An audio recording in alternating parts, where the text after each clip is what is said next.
비즈니스 계약의 성공을 축하하는 샴페인 잔의 차가운 감촉이 강지훈의 손끝에 여전히 남아있는 듯했다.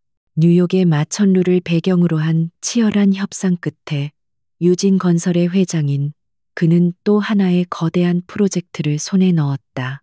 그의 이름 앞에는 늘 최연소, 최고, 성공 신화라는 수식어가 따라붙었지만 정작 지훈 자신은 그 어떤 것에도 감흥을 느끼지 못한 지 오래였다. 권력의 정점에서 느끼는 것은 성취감이 아니라 지독한 공허함과 고독뿐이었다. 서울로 향하는 1등석의 안락한 좌석에 몸을 기댄 채 그는 무심하게 창밖으로 펼쳐진 구름의 바다를 내려다보았다. 모든 것을 가졌지만 그의 세상은 이 끝없는 백색의 공간처럼 텅 비어 있었다. 지훈의 삶은 완벽하게 통제된 궤도를 따라 움직이는 행성과도 같았다. 분 단위로 짜인 일정, 치밀하게 계산된 사업 전략, 그리고 감정의 개입을 철저히 배제한 인간관계까지. 그에게 결혼 역시 유진그룹의 후계자를 생산하기 위한 하나의 절차에 불과했다. 그리고 그 절차에 불임이라는 치명적인 결함이 발견되었을 때 그는 한치의 망설임도 없이 그 관계를 끊어냈다. 5년 전 그는 차가운 진단서 한 장을 아내였던 윤서연의 얼굴에 던지며 이혼을 요구했다. 그녀의 절망 어린 눈빛과 상처받은 표정은 그 순간 잠시 그의 뇌리를 스쳤지만 곧 그룹의 미래라는 더 큰 대의에 밀려 사라졌다. 그는 눈을 감고 과거의 잔상을 털어내려 했다. 윤서연, 희미해진 기억 속에서 그녀는 늘 조용하고 순종적인 여자였다. 지훈의 그늘에 가려 자신의 색을 드러내지 못했고 그의 냉정한 말 한마디에도 쉽게 상처받던 연약한 존재. 그는 단 한 번도 그녀를 진심으로 이해하려 노력한 적이 없었다. 그녀는 그저 그의 완벽한 제국을 완성하기 위한 하나의 부속품에 지나지 않았다. 그랬기에 그녀를 버리는 것은 낡은 부품을 교체하는 것만큼이나 간단하고 당연한 일이었다. 하지만 가끔, 아주 가끔씩 지독한 피로감이 몰려올 때면 그녀가 조용히 내어주던 따뜻한 차 한 잔이 떠오르곤 했다. 그때였다. 고요하던 1등석 객실에 아이들의 맑은 웃음소리가 나지막이 울려 퍼졌다. 지훈은 미간을 살짝 찌푸렸다. 그는 공적인 공간에서 소란을 피우는 것을 극도로 혐오했다. 특히 아이들의 통제되지 않는 행동은 그의 신경을 날카롭게 만들었다. 불쾌한 시선으로 소리의 근원지를 향해 고개를 돌린 순간 그의 시간은 그대로 멈춰버렸다. 복도를 사이에 둔 대각선 앞 좌석에 너무나도 익숙한 옆모습의 한 여인이 앉아 있었다. 그녀는 창가에 앉은 아이에게 다정하게 무언가를 속삭이고 있었다. 햇살이 그녀의 머리카락을 부드럽게 감싸며 5년이라는 세월이 무색할 만큼 변치 않은 모습을 비추고 있었다. 윤서연이었다. 지훈의 심장이 바닥으로 곤두박질 치는 듯했다.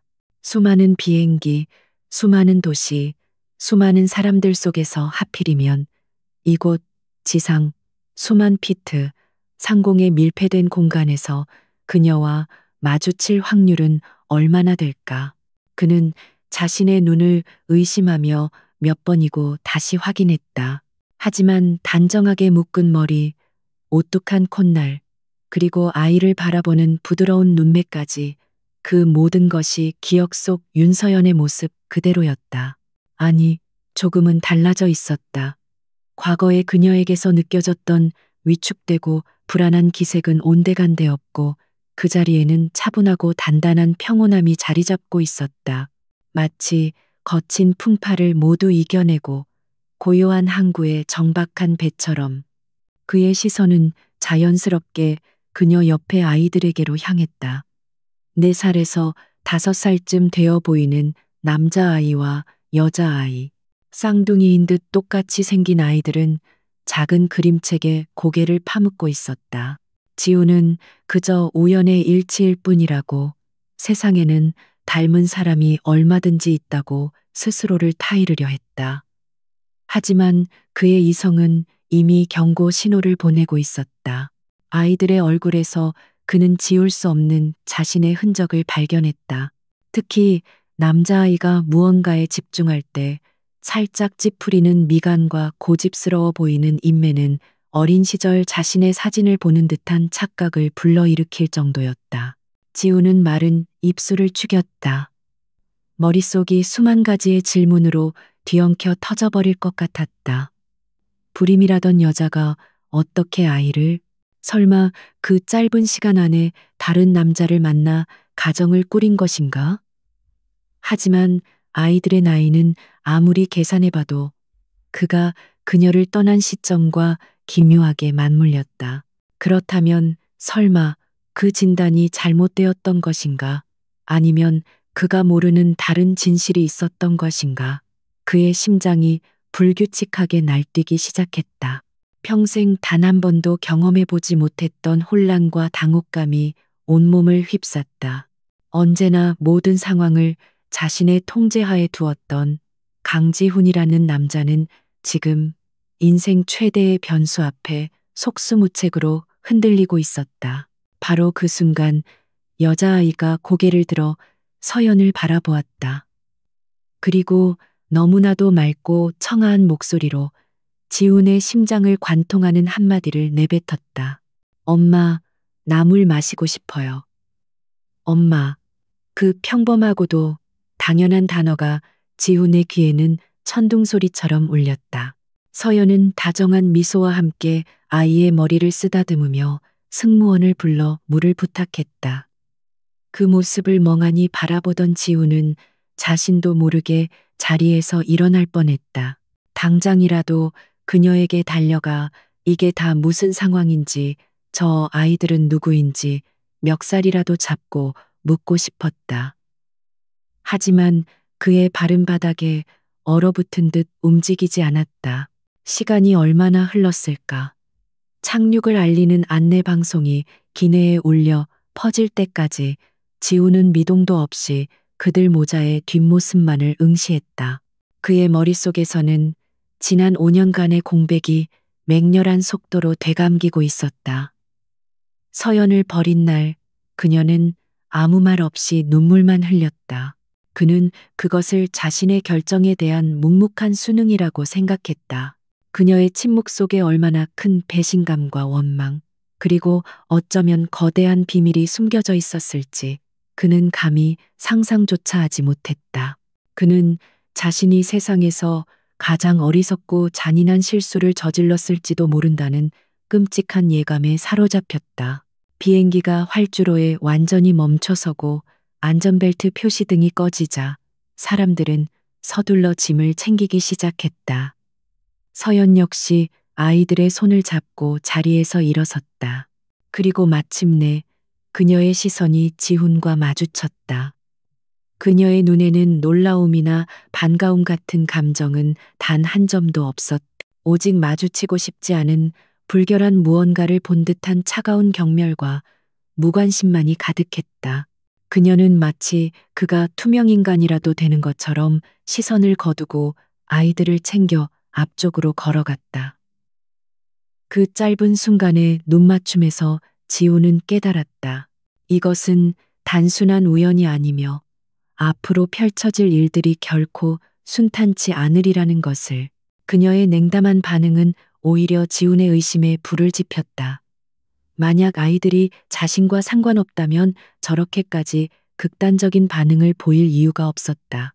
그녀는 무언가를 필사적으로 숨기고 있었다. 지훈은 본능적으로 그녀를 따라 나섰다. 그의 심장은 이제껏 느껴보지 못한 강렬한 감정으로 요동치고 있었다.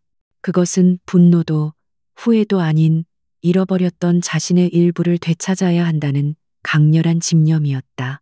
입국 심사장을 통과하는 내내 그의 시선은 서연과 두 아이에게 고정되어 있었다.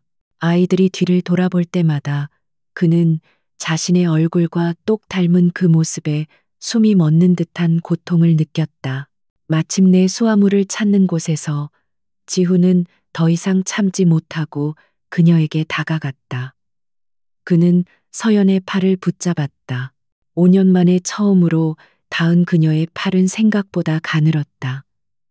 서연은 마치 벌레에 닿은 듯 기겁하며 그의 손을 뿌리쳤다. 그녀의 눈빛은 이제 경멸을 넘어선 깊은 증오로 불타고 있었다. 이거 놔요. 그녀의 목소리는 얼음장처럼 차가웠다. 주변 사람들이 수군거리기 시작했지만 지훈은 아랑곳하지 않았다. 그는 아이들을 턱짓으로 가리키며 목소리를 낮춰 물었다. 설명해. 저 아이들 누구지? 그의 목소리는 미세하게 떨리고 있었다. 서연은 기가 막히다는 듯 헛웃음을 터뜨렸다. 그녀는 지훈을 머리부터 발끝까지 훑어보았다. 마치 값비싼 쓰레기를 보는 듯한 눈빛이었다. 당신이 알아야 할 이유 있나요? 5년 전에 당신 손으로 직접 우리 인연을 끊어놓고 이제 와서 뭘 원하는 거죠? 강지훈 씨. 그녀의 입에서 나온 자신의 이름이 칼날처럼 날아와 가슴에 밝혔다.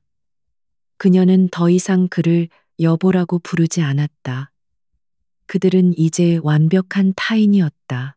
하지만 지우는 물러설 수 없었다. 내 눈을 똑바로 봐, 윤서연. 저 아이들, 내 아이들인가?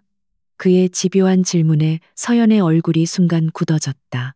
그것은 아주 짧은 찰나였지만 지우는 놓치지 않았다. 그녀는 이내 냉정한 표정을 되찾고 아이들을 자신의 등 뒤로 숨겼다. 미쳤군요. 당신 같은 사람의 아이일 리가 없잖아요. 내 아이들이에요. 당신과는 한 점의 먼지만큼도 관련 없는 소중한 내 아이들이라고요.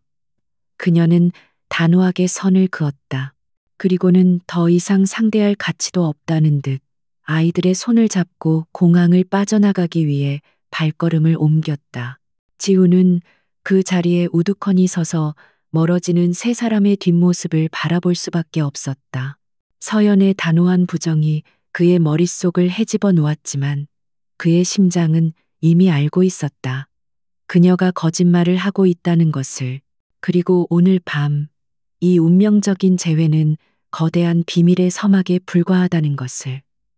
그의 통제된 세상에 균열이 가기 시작했다. 공항의 인파는 거대한 강물처럼 강지훈의 곁을 스쳐 흘러갔다. 사람들의 분주한 발걸음과 소음이 그가 서 있는 공간을 비현실적인 무대처럼 만들었다. 윤서연과 두 아이의 뒷모습이 자동문 너머로 완전히 사라지고 나서야 그는 얼어붙었던 몸을 겨우 움직일 수 있었다. 방금 전까지 눈앞에 펼쳐졌던 모든 것이 마치 한여름 밤의 꿈처럼 아득했다.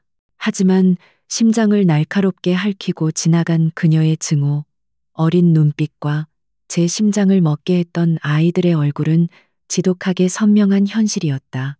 그는 자신이 쌓아 올린 완벽한 성벽에 거대한 균열이 생겼음을 직감했다.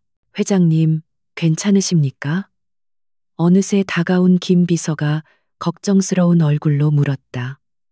지훈은 대답 대신 방금 서연과 아이들이 사라진 출구를 날카롭게 응시했다. 그의 머릿속은 복잡한 회로처럼 얽혀 제대로 된 사고를 하기가 어려웠다. 하지만 단 한 가지, 절대로 이대로 그들을 놓쳐서는 안 된다는 본능적인 명령이 뇌리를 지배했다. 그는 김 비서의 어깨를 스치듯 지나치며 짧고 단호한 명령을 내렸다.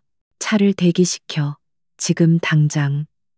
그의 목소리에는 평소의 냉정함 대신 초조함이 짙게 배어 있었다. 주차장에 대기하고 있던 검은색 세단에 올라타자마자 지우는 막 공항을 빠져나가 도로로 합류하는 하얀색 택시 한 대를 발견했다. 서연과 아이들이 탄 바로 그 택시였다. 저 택시야. 놓치지 말고 따라가. 그의 명령에 노련한 운전기사는 아무것도 묻지 않고 조용히 차의 속도를 높였다. 서울의 야경이 창밖으로 빠르게 스쳐 지나갔지만 지훈의 눈에는 오직 앞서 달리는 택시의 희미한 미등만이 보일 뿐이었다. 그는 등받이에 몸을 깊게 묻은 채 5년 전 그날의 기억을 필사적으로 헤집었다. 그날 그는 불임이라는 두 글자가 찍힌 진단서를 그녀의 앞에 던졌다. 그것은 유진 그룹의 후계자를 얻을 수 없다는 사형 선고나 다름없었다. 우리 사이에 아이가 없다면 이 결혼을 유지할 이유도 없어. 그의 말은 비수처럼 차가웠고 그는 그녀의 상처를 들여다볼 생각조차 하지 않았다. 그녀는 아무런 변명도 반박도 하지 않았다. 그저 창백한 얼굴로 하염없이 눈물만 흘릴 뿐이었다. 그는 그녀의 침묵을 모든 것을 체념하고 받아들이는 것이라 여겼다. 얼마나 어리석고 오만한 착각이었던가. 그녀의 침묵은 포기가 아니라 그에 대한 완벽한 단절을 의미했던 것이다. 택시는 강남의 화려한 도심을 벗어나 조금은 한적한 주택가로 접어들었다. 마침내 어느 아파트 단지 앞에서 멈춰서자 지훈의 심장도 함께 멎는 듯했다. 그가 사는 거대한 성과 같은 저택과는 비교도 되지 않는 소박하지만 정갈해 보이는 아파트였다. 서연이 아이들의 손을 잡고 내리는 모습을 보며 지훈은 자신도 모르게 차문을 열었다. 그는 이 모든 의문을 풀기 전까지는 결코 물러설 수 없었다. 김비서의 만류하는 눈빛을 뒤로 한 채 그는 아파트 입구로 향하는 서연의 앞을 가로막았다. 갑작스럽게 나타난 그를 보고 서연의 얼굴은 경악으로 물들었다. 그녀는 본능적으로 두 아이를 자신의 등 뒤로 감쌌다. 아이들은 겁먹은 눈으로 낯선 남자를 올려다 보았다. 도대체 왜 이러는 거예요? 스토커처럼 쫓아오기까지 하고 제정신이에요? 서연의 목소리는 분노로 가늘게 떨리고 있었다. 그녀의 적대적인 반응에 지훈의 가슴 한편이 서늘하게 아려왔다. 그는 아이들을 의식하며 최대한 목소리를 낮추려 했었다. 얘기 좀 해. 딱 5분이면 돼. 제발. 평생 누군가에게 부탁이라는 것을 해본 적 없는 그의 입에서 애원이 흘러나왔다. 서연은 그런 그의 모습을 비웃듯 차갑게 입꼬리를 올렸다. 할 얘기 없어. 당신과 나 사이엔 5년 전에 모든 게 끝났어. 그녀는 지훈을 피해 아파트 공동 현관으로 들어가려 했다. 하지만 지훈은 필사적으로 그녀의 앞을 다시 막아섰다. 두 사람 사이에 팽팽한 긴장감에 아이들이 울음을 터뜨릴 듯한 표정을 지었다. 그 모습을 본 서연은 결국 아이들을 먼저 안으로 들여보냈다. 집에 먼저 올라가 있어. 엄마 금방 갈게. 그녀는 다정한 목소리로 아이들을 안심시킨 뒤 문이 닫히자마자 돌변한 눈빛으로 지훈을 쏘아보았다. 주변에 시선이 없는 공간에 단둘이 남자, 그녀는 감추고 있던 모든 감정을 폭발시켰다. 당신이 무슨 권리로 내 아이들 앞에 나타나? 당신이 뭔데 내 평화로운 삶을 망치려 드는 거냐고. 그녀의 외침은 비수처럼 나라와 지훈의 심장에 밝혔다. 권리, 그는 한 번도 자신이 가진 것들에 대해 권리를 의심해 본 적이 없었다. 하지만 그녀 앞에서 그는 아무런 권리도 없는 빈털터리에 불과했다. 그는 애써 평정심을 유지하며 말했다. 진단이 잘못됐을 수도 있어. 저 아이들 보면 모르겠어? 내 얼굴을 하고 있잖아. 그의 말에 서연은 마치 세상에서 가장 역겨운 농담을 들은 사람처럼 웃음을 터뜨렸다. 그 웃음소리는 너무나도 차가워서 지훈의 뼈를 시리게 만들었다. 착각하지 마. 이 아이들은 내 아이들이야. 당신의 더러운 피는 한 방울도 섞이지 않았어. 내가 배 아파 낳았고 내 눈물로 키웠어. 당신이 내 인생에서 사라진 후에 얻은 내 전부라고. 그녀의 모든 단어에는 지독한 원망이 담겨 있었다. 그녀는 그가 아이들의 아버지가 아니라고 그렇게 믿고 싶은 듯 스스로에게 주문을 거는 것처럼 보였다. 지우는 더 이상 이성적인 대화가 불가능하다는 것을 깨달았다. 그는 최후의 수단을 꺼낼 수밖에 없었다. 못 믿겠다면 친자 확인 소송을 하겠어. 법정에서 진실을 가리면 돼. 그 말이 끝나기 무섭게 서연의 손이 그의 뺨 위로 날아들었다. 짝하는 날카로운 파열음과 함께 그의 고개가 돌아갔다. 뺨이 화끈거리는 아픔보다 그녀의 눈에서 흐르는 눈물이 그의 마음을 더 아프게 찔렀다. 그녀는 분노와 슬픔이 뒤섞인 눈으로 그를 노려보며 말했다. 역시 당신은 변한 게 없구나. 언제나 그런 식이었지. 돈과 법으로 모든 걸 해결하려는 오만한 강지훈. 그녀는 손등으로 눈물을 거칠게 닦아냈다. 해봐. 어디 마음대로 해봐. 내 아이들을 그 더러운 진흙탕 싸움으로 끌어들여봐. 온 세상에 당신이 얼마나 잔인하고 이기적인 인간인지 증명해보라고. 하지만 이것만은 기억해둬. 당신이 내 아이들을 건드리는 순간 나는 내 모든 걸 걸고 당신을 파멸시킬 거야. 권력도 돈도 없는 나지만 자식을 지키려는 엄마는 세상 그 무엇보다 강하니까. 그 말을 끝으로 그녀는 차갑게 돌아섰다. 그리고는 조금의 미련도 없이 건물 안으로 사라졌다. 굳게 닫힌 철문은 그와 그녀 사이에 놓인 거대하고 차가운 벽처럼 느껴졌다. 지우는 한동안 그 자리에 못 박힌 듯 서 있었다. 뺨에 남은 아픔과 그녀가 남기고 간 경고가 그의 머릿속을 어지럽혔다. 그는 처음으로 무력감을 느꼈다. 그의 돈과 권력으로는 굳게 닫힌 저 문을 열 수 없었다. 그녀의 마음속에 쌓인 증오의 벽을 허물 수도 없었다. 그는 자신의 차로 돌아왔다. 운전석의 김비서는 아무 말도 하지 않았지만 그의 눈빛은 깊은 연민을 담고 있었다. 지훈은 어두운 차창에 비친 자신의 얼굴을 보았다. 모든 것을 가졌다고 자만했던 남자의 초라한 모습이었다. 그는 깨달았다. 서연과의 대화로는 아무것도 얻을 수 없다는 것을. 그녀를 저토록 강하고 독하게 만든 것은 바로 5년 전의 자신이었다. 진실을 알기 위해서는 과거로 돌아가야만 했다. 모든 비극이 시작되었던 그 지점, 바로 그 빌어먹을 진단서에서부터 모든 것을 파헤쳐야 했다.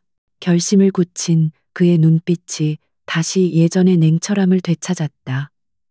그는 망설임 없이 휴대폰을 꺼내 비서실장에게 전화를 걸었다. 최 실장, 5년 전 윤서연 씨의 불임 진단을 내렸던 병원과 의사에 대해 알아봐. 관련된 모든 기록 하나도 빠짐없이 지금 당장. 그의 세상은 무너졌지만 그는 그 폐허 위에서 진실을 재건하기로 결심했다. 다음 날 새벽 유진건설의 펜트하우스 오피스는 아직 동이 트지 않은 서울의 스카이라인을 배경으로 짙은 침묵에 잠겨 있었다. 강지훈은 밤새 한숨도 자지 못했다. 그의 머릿속은 5년 전의 기억과 어젯밤 윤서연의 경멸 어린 얼굴, 그리고 자신의 뺨을 꼭 닮은 아이들의 모습이 뒤엉켜 폭풍처럼 휘몰아치고 있었다.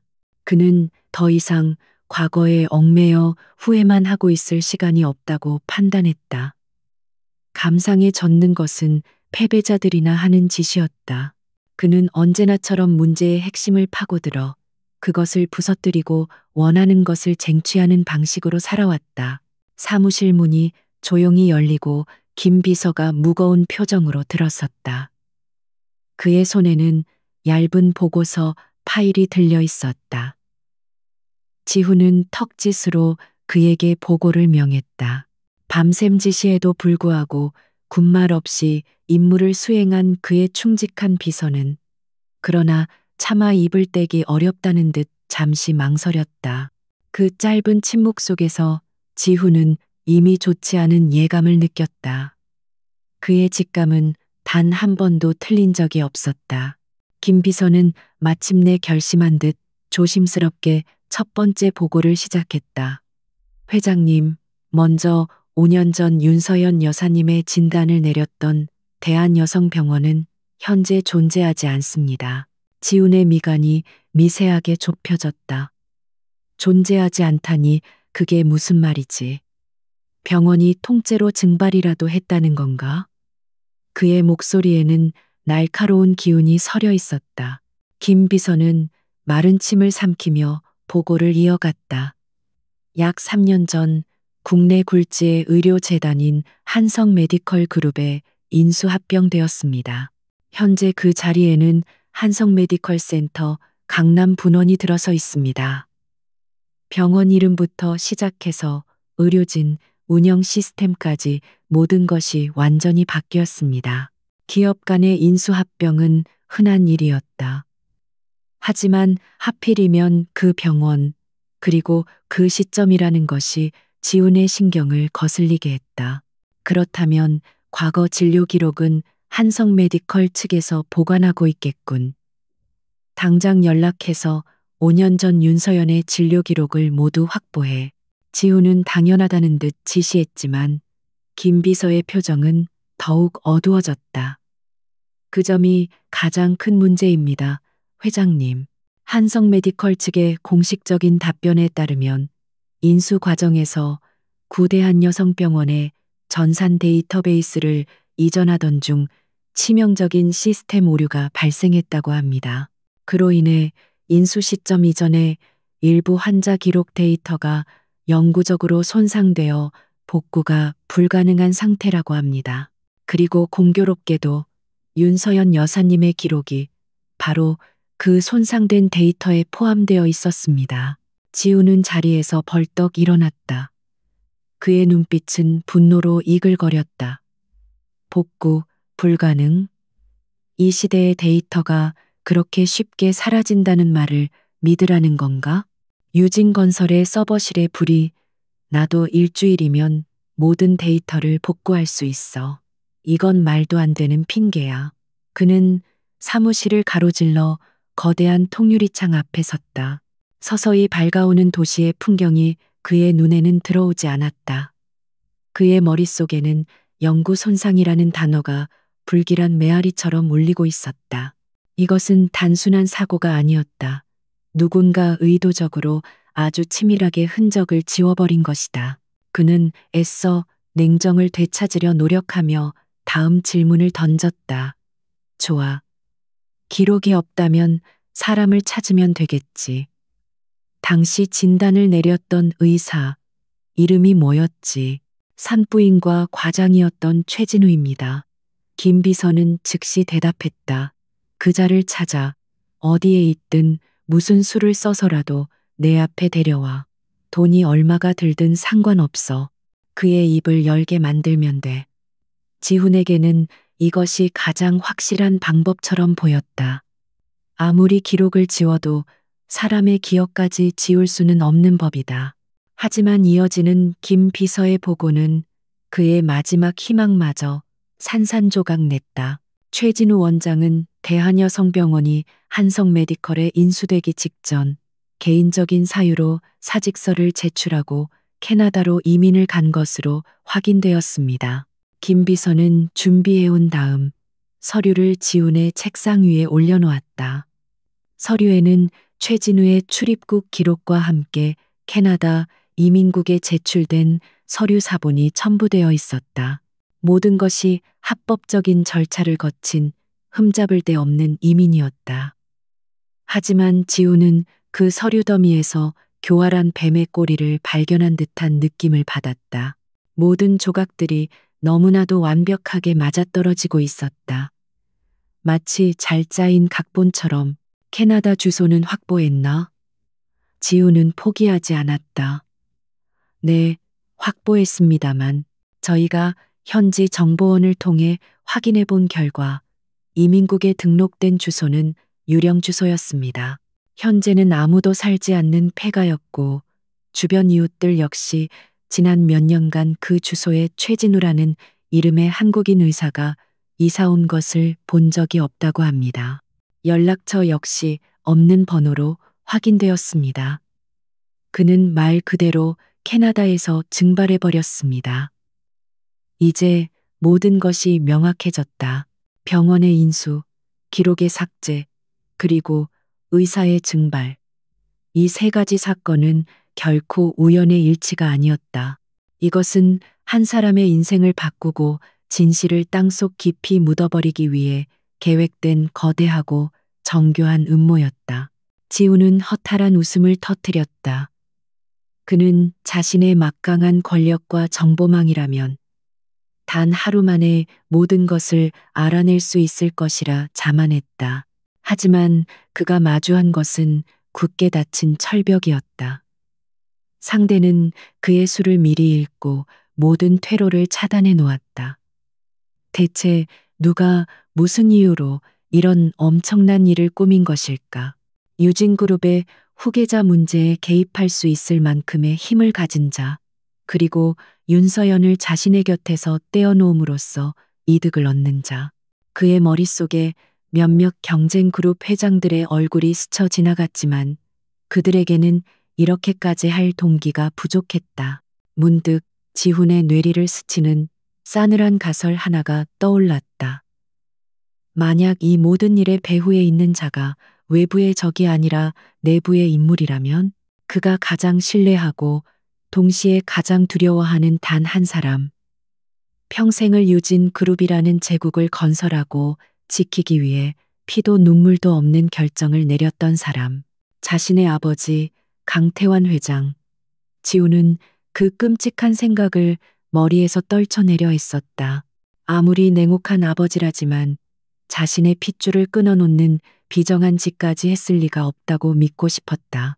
하지만 의심의 씨앗은 한번 싹을 틔우자 걷잡을 수 없이 자라나기 시작했다. 그는 김 비서에게 물러가라고 손짓했다. 혼자 남은 사무실에서 지훈은 깊은 고뇌에 빠졌다. 그는 이제 자신이 보이지 않는 유령과 싸우고 있다는 것을 깨달았다. 상대는 막강한 힘을 가지고 자신의 모든 움직임을 꿰뚫어 보고 있을지도 모른다. 이대로 정면으로 부딪히는 것은 계란으로 바위를 치는 격일 수 있었다.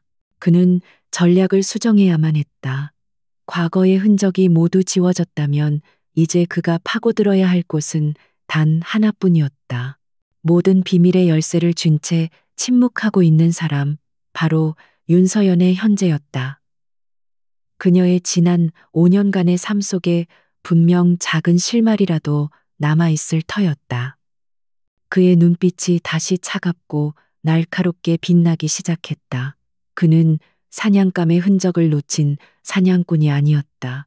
새로운 사냥을 준비하는 포식자였다. 강지훈의 펜트하우스는 도시의 밤을 한눈에 담을 수 있는 거대한 유리 상자였다. 수억 원을 호가하는 미술 작품과 최고급 가구들로 채워진 공간이었지만 지금 그에게는 화려하게 치장된 감옥이나 다름없었다. 조사를 시작한 지 며칠이 지났지만 그가 마주한 것은 보이지 않는 벽뿐이었다. 모든 단서는 교묘하게 잘려나갔고 모든 길은 막다른 골목으로 이어졌다.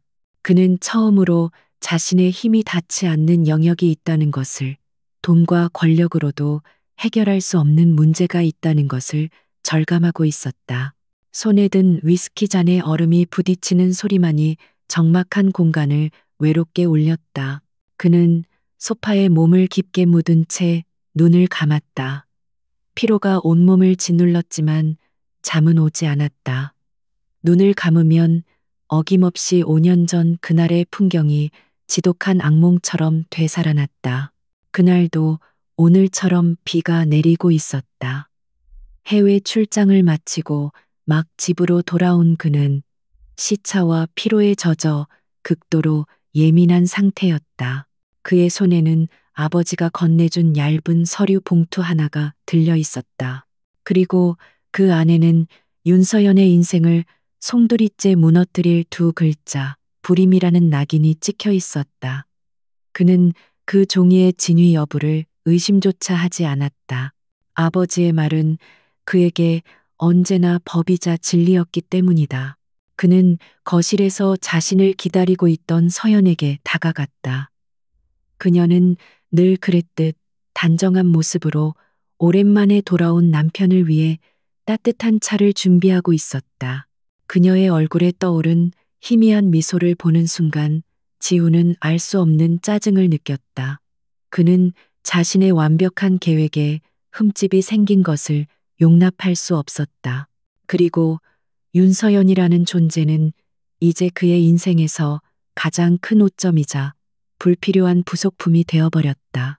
그는 아무런 감정의 동요 없이 마치 불량품을 폐기 처분하듯 차가운 목소리로 이혼을 통보했다.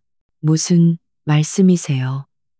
그녀의 목소리는 금방이라도 부서질 것처럼 가늘게 떨렸다. 그녀의 큰 눈에는 믿을 수 없다는 충격과 혼란이 가득했다. 그녀는 그가 긴 출장으로 인해 피곤해서 농담을 하는 것이라 생각하려 애쓰는 듯했다. 하지만 지우는 그녀의 마지막 희망마저 잔인하게 짓밟아 버렸다. 그는 손에 들고 있던 진단서를 그녀의 얼굴을 향해 던졌다. 종이 한 장이 나비처럼 허공을 맴돌다 힘없이 그녀의 발치에 떨어졌다. 읽어봐. 내 몸이 어떤 상태인지. 유진 그룹의 안주인이 아이를 낳지 못한다면 그 자리에 앉아 있을 자격도 없는 거야. 서연은 떨리는 손으로 바닥에 떨어진 종이를 주워들었다. 진단서의 내용을 확인한 그녀의 얼굴에서 핏기가 사라지고 새하얀 백지장처럼 변해갔다. 그녀는 아무 말도 하지 못했다. 그저 고개를 떨군 채 가느다란 어깨를 파르르 떨고 있을 뿐이었다. 그녀의 침묵은 지훈의 분노를 더욱 부채질했다. 그는 그녀가 변명이라도 하길 혹은 매달리며 울부짖기라도 하길 바랐는지도 모른다. 하지만 그녀는 그저 숨막히는 침묵으로 그의 잔인함을 온몸으로 받아내고 있었다. 그 모습이 그를 더욱 비참하게 만들었다. 위자료는 원하는 만큼 주지. 네가 평생 일하지 않고도 호화롭게 살 수 있을 만큼. 그러니 조용히 내 인생에서 사라져줘. 그는 마지막까지 비즈니스를 하듯 관계를 정리하려 했다. 그것이 그가 아는 유일한 방식이었고 상대를 배려하는 최선의 방법이라 믿었다. 하지만 그의 말은 서연의 마지막 남은 자존심까지 칼로 베어내는 것과 같았다. 마침내 그녀가 고개를 들었다. 그녀의 뺨 위로는 소리 없이 눈물이 흐르고 있었지만 그녀의 눈빛은 더 이상 슬픔에 젖어 있지 않았다. 그곳에는 깊이를 알 수 없는 절망과 체념, 그리고 그에 대한 희미한 경멸이 담겨 있었다. 그녀는 아무 말 없이 자신의 방으로 들어갔다. 그리고 다음 날 아침, 지훈이 잠에서 깨어났을 때 그녀는 이미 집을 떠난 후였다. 그녀는 그가 제안한 막대한 위자료는 물론 결혼 생활 동안 그가 사주었던 값비싼 보석과 옷까지 하나도 가져가지 않았다. 마치 윤서연이라는 사람이 처음부터 그곳에 존재하지 않았던 것처럼 자신의 모든 흔적을 지우고 완벽하게 사라져버렸다. 그때에 그는 그것을 그녀의 마지막 자존심이라 생각하며 속으로 비웃었다. 그리고 마침내 자신의 인생에서 불필요한 장애물이 제거되었다는 해방감을 느꼈다. 지우는 가슴을 움켜쥐며 신음을 토해냈다. 과거의 기억은 날카로운 유리 조각이 되어 그의 심장을 후벼 파는 듯했다. 그는 자신이 얼마나 오만하고 어리석었는지를 이제야 깨닫고 있었다. 그는 서연을 사랑하지 않았다고 생각했다. 하지만 그녀가 떠나간 후 그의 삶에 찾아온 것은 자유가 아니라 지독한 공허함이었다. 아무도 없는 거대한 저택에 홀로 남겨졌을 때 그는 비로소 그녀의 조용한 존재가 자신에게 얼마나 큰 안정감을 주었는지 깨달았다. 하지만 후회하기엔 너무 늦어버렸다. 이제 와서 돌이켜보면 모든 것이 의심투성이었다. 결혼 내내 건강했던 그녀가 갑자기 불임 판정을 받은 것, 그리고 그 진단이 하필이면 아버지를 통해 그에게 전달된 것, 그는 왜 단 한 번도 그녀의 입장을 들어보려 하지 않았을까? 왜 그녀와 함께 다른 병원을 찾아가 다시 확인해 볼 생각을 하지 못했을까? 그는 진실을 외면했다. 아니, 진실 따위는 중요하지 않았다. 그에게는 오직 유진그룹의 후계자를 얻는다는 목적만이 중요했고, 서연은 그 목적을 달성하지 못한 실패작에 불과했다. 그는 비틀거리며 일어나 서재로 향했다. 서재 깊숙한 곳의 금고에서 그는 먼지 쌓인 앨범 하나를 꺼냈다. 그와 서연의 결혼 앨범이었다. 억지로 꾸며낸 행복한 표정들 속에서 유독 한 장의 사진이 그의 눈길을 사로잡았다. 신혼여행지에서 찍은 사진이었다. 사진 속의 서연은 값비싼 드레스나 화려한 보석 없이 평범한 원피스 차림으로 환하게 웃고 있었다. 그는 그때 처음으로 그녀의 꾸밈 없는 진짜 미소를 보았다. 그리고 자신 역시 그때만큼은 진심으로 웃고 있었다는 것을 깨달았다. 그는 어쩌면 그녀를 사랑했을지도 모른다. 그 자신조차 인지하지 못하는 깊은 곳에서 그는 앨범을 덮었다. 더 이상 과거를 마주할 용기가 없었다. 5년 전 그는 자신의 손으로 모든 것을 망가뜨렸다. 그는 아내를 잃었고 자신의 아이들을 잃었으며 어쩌면 진정한 행복을 찾을 수 있었던 유일한 기회마저 잃어버렸다. 권력의 정점에서 모든 것을 가졌다고 생각했지만 그는 사실 아무것도 가지지 못한 빈털터리였다. 이제 그에게 남은 것은 지독한 후회와 뼈를 깎는 듯한 죄책감뿐이었다. 이 죄책감은 그가 살아있는 한 영원히 그를 따라다니는 그림자가 될 것이다. 그는 처음으로 절대적인 무력감에 휩싸였다. 그는 이제 진실을 밝혀야만 했다. 그것은 단순히 아이들을 되찾기 위함이 아니었다. 그것은 인간으로서 최소한의 존엄을 되찾고 자신이 파괴해버린 한 여인의 인생 앞에서 속죄하기 위한 유일한 길이었다. 절망의 끝에서 인간이 선택할 수 있는 길은 두 가지였다. 모든 것을 포기하고 주저앉거나 혹은 절망 그 자체를 무기 삼아 다시 일어서는 것. 강지우는 단 한 번도 자신의 인생에서 전자를 선택해 본 적이 없는 남자였다. 과거를 파헤치는 길이 막혔다면 현재에서부터 과거로 거슬러 올라가는 새로운 길을 만들면 그만이었다.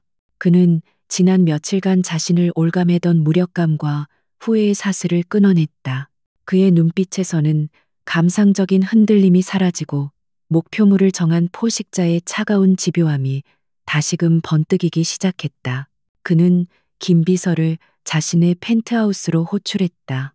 이전의 지시가 과거에 지워진 흔적을 찾는 것이었다면 이번의 지시는 현재에 존재하는 윤서연이라는 인물 자체를 완벽하게 분석하는 것이었다. 지난 5년 윤서연의 모든 것을 알아내 어디서 살았고 누구를 만났고 어떻게 아이들을 낳고 길렀는지 돈의 흐름, 인간관계, 사소한 습관 하나까지도 놓치지 마. 그녀의 5년은 이제부터 유진건설의 가장 중요한 프로젝트다. 그의 목소리는 강철처럼 차갑고 단단했다. 이제 이것은 개인적인 감정의 문제가 아니었다. 진실을 쟁취하기 위한 전쟁의 시작이었다. 김 비서가 이끄는 유진건설의 정보팀은 대한민국에서 최고라 자부하는 집단이었다. 그들은 지훈의 명령이 떨어지자마자 거대한 기계처럼 일사불란하게 움직이기 시작했다. 그들은 윤서연이 지훈의 곁을 떠난 직후의 행적부터 추적했다. 그녀는 그가 제공하려 했던 모든 경제적 지원을 거부한 채 자신의 예금 계좌에 있던 얼마 되지 않는 돈만을 가지고 호련히 사라졌다. 그녀가 처음 향한 곳은 서울에서 멀리 떨어진 남쪽의 작은 항구 도시였다. 아무도 자신을 알지 못하는 곳에서 그녀는 새로운 삶을 시작하려 했던 것이다. 보고서를 읽어내려가는 지훈의 손이 미세하게 떨렸다. 보고서에 기록된 그녀의 삶은 처절함 그 자체였다. 임신한 몸으로 식당 주방, 보조, 청소부, 전단지 배포 등 꾸준히 일을 마다하지 않았다. 그가 최고급 레스토랑에서 수백만 원짜리 와인을 마실 때 그녀는 허름한 식당 구석에서 차가운 밥으로 끼니를 때우고 있었다. 그가 수천억 원짜리 프로젝트 계약서에 사인을 할 때 그녀는 만삭의 몸을 이끌고 차가운 바닷바람을 맞으며 거리에서 전단지를 돌리고 있었다. 각 페이지는 칼날이 되어 그의 양심을 난도질했다. 마침내 아이들이 태어났다. 그녀는 아무런 보호자 없이 지역의 작은 산부인과에서 홀로 진통을 견디며 쌍둥이를 낳았다. 출생신고서에는 아버지의 이름이 공란으로 비어 있었다. 그 텅 빈 공간은 지훈의 심장에 뚫린 거대한 구멍처럼 느껴졌다.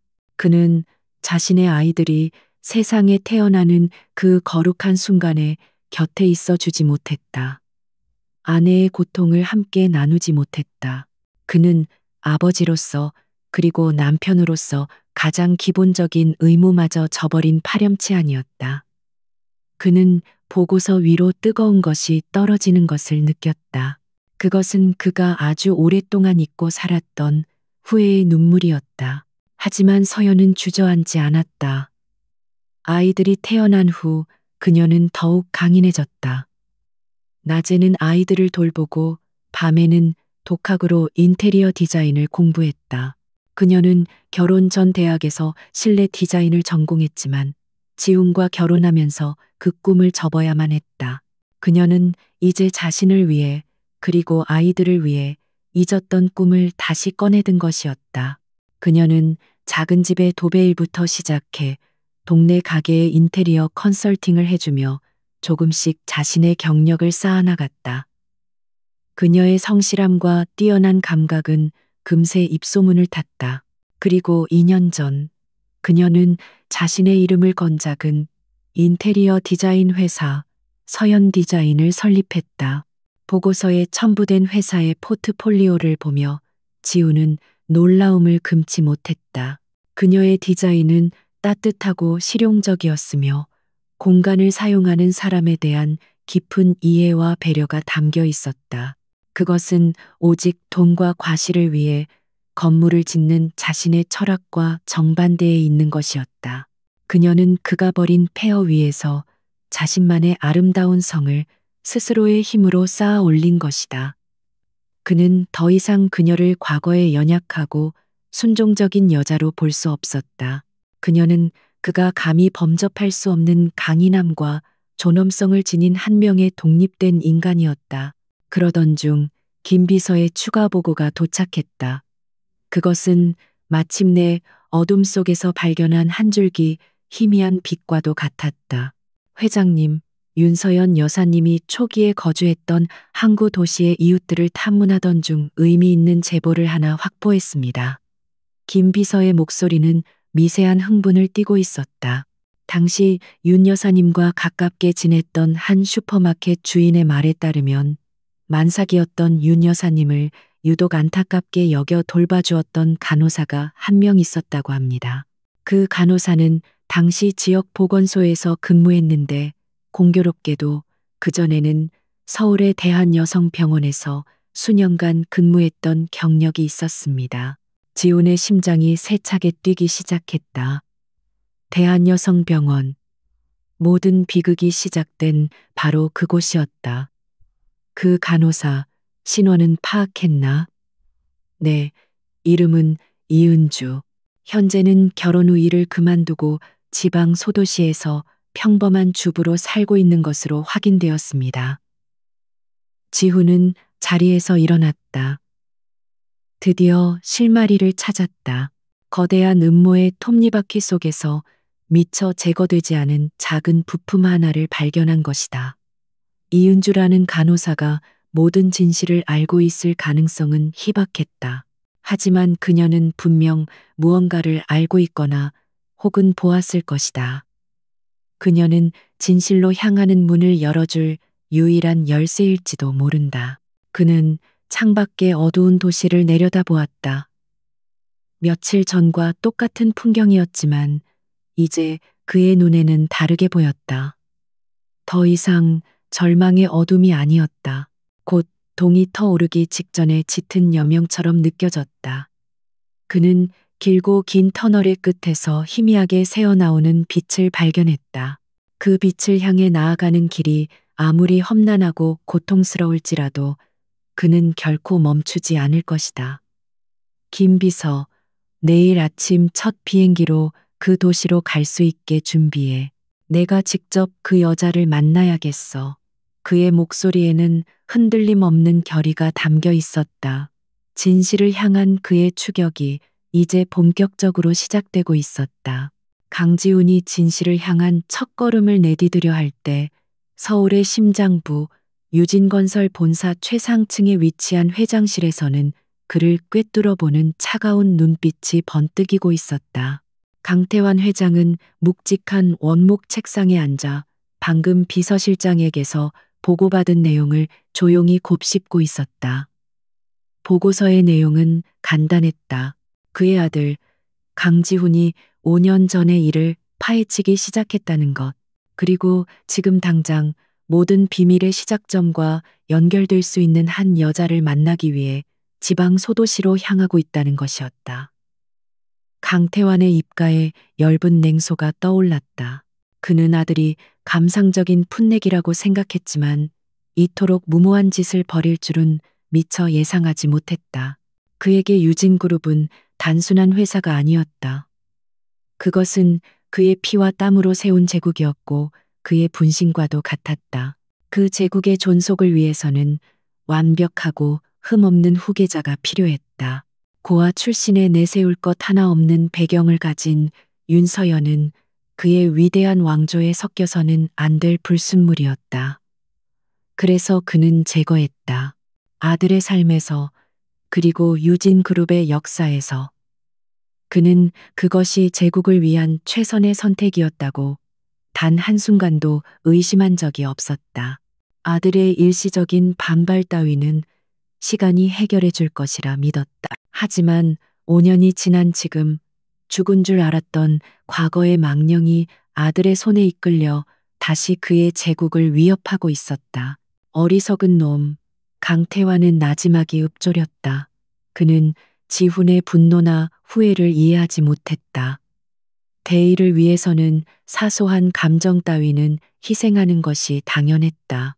그는 평생 그렇게 살아왔고 아들 역시 자신과 같은 길을 걷기를 바랐다. 하지만 지훈은 그의 기대와 달리 죽은 사랑의 환영에 발목이 잡혀 대업을 그르치려 하고 있었다.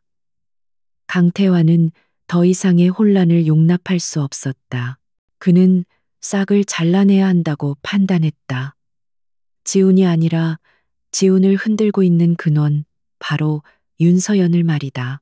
그는 수화기를 들어 자신의 그림자처럼 움직이는 남자에게 전화를 걸었다.